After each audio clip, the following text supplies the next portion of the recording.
Bringing the legs up into tabletop, and then we're going to reach the legs up towards the ceiling. Remember, you can always keep a slight bend into the knee if you need to.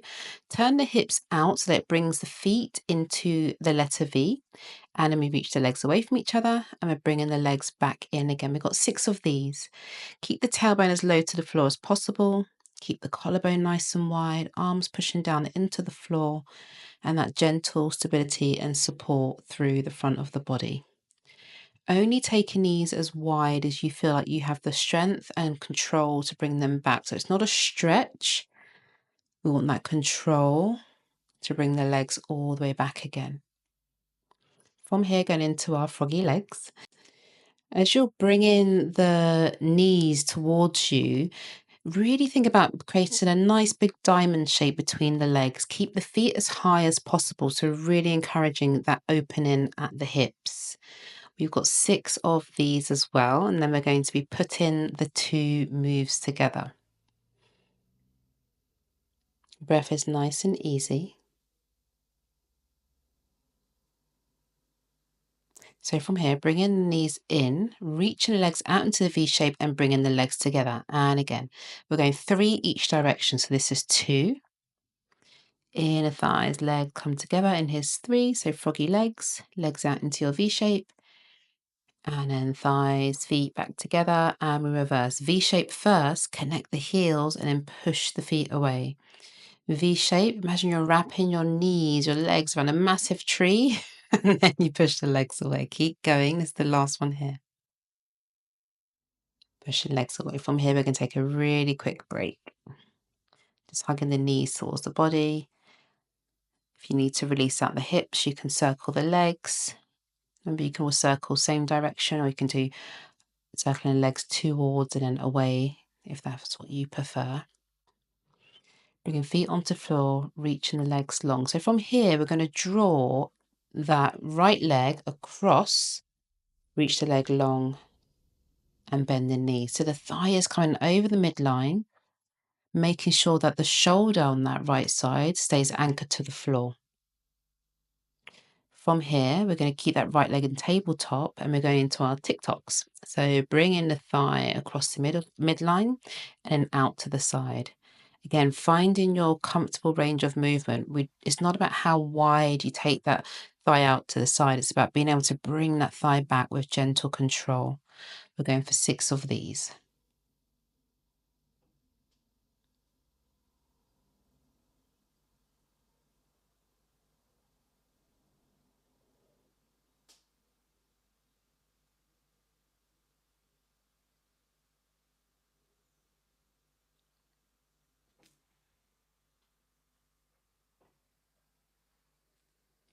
Once you've done your 6, hugging the thigh in towards you, just quick ankle mobility here. So quick circle through the ankle in both directions, and it's a little flex and point. And we're going to do that same move on the other side. So right leg comes down, left leg comes up, left arm out to side, and use the right arm to draw that left leg across the body. Remember, we want to keep the shoulder anchored to the floor as we reach the leg long and then bend the knee back in. I just did 3 of these each side for today.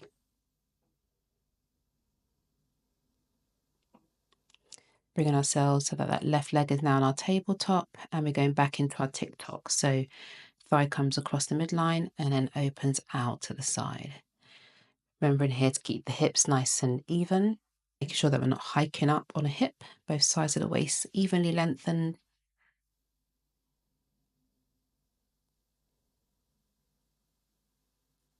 We've got 6 on this side as well.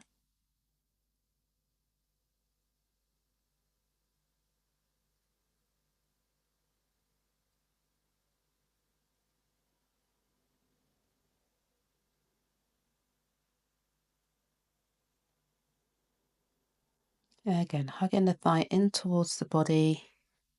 Go back into our ankle mobilities on this side as well. So little circles, quick circles, and then flex point, flex point.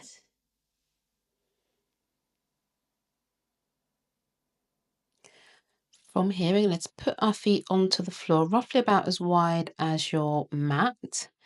We say if as wide as your mat feels like it's too wide, just bring your legs in a little bit, but we want a wide stance here. Bring the arms out into a T position. Keep the right foot, right hip still. We're going to fold that left knee into the midline and open that left hip all the way out to the side. So I'm rolling all the way into my inner foot as the thigh comes in, and then onto the outer foot as the hip rolls out.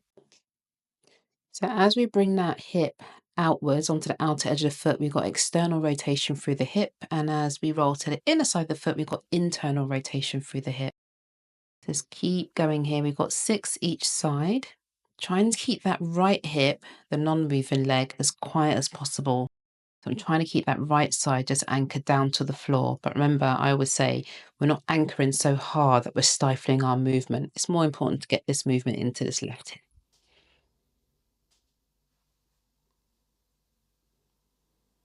Let's do the same on the right side. So folding the hip inwards. I'm saying folding the hip because this movement is really coming from the hip. We see obviously the leg move, but we want to think about that hip opening into external rotation and then turning into internal rotation as the knee comes into the midline. Nice smooth breaths, nice easy breaths, nice and even. We've got 6 on this side.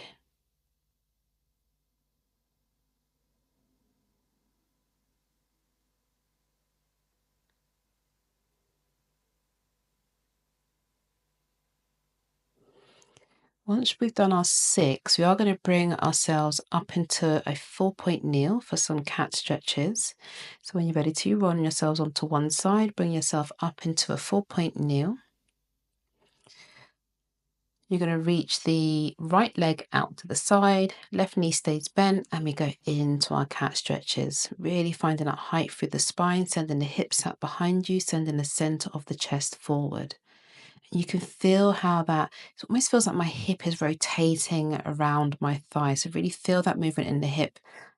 I think I've said this before in another video, but I absolutely love this version of cat stretch because I get a nice stretch into my into my inner thigh, around my groin area. It just feels so lovely for the hips, in my opinion. You let me know what you think. We're doing 3 each side.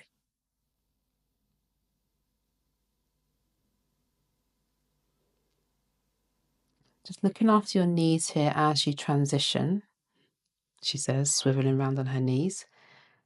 Let's do the same on the other side. And again, rounding up through the spine.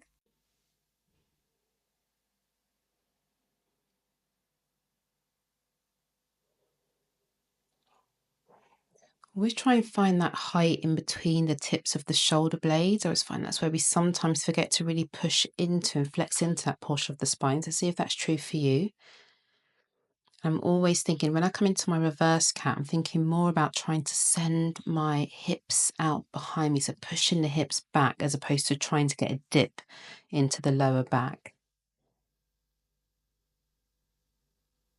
If having the leg long feels like too much, there is also a version where you can just bring the bent knee further out to the edge of the mat as well. So that's also an option for you. From here, we just push back into our rest position and we are all done with day 7. Thank you so much for joining me for this Beginners Kickstart Pilates Challenge. I will continue to upload Pilates classes every single week. So I look forward to seeing you on the mat. Take care.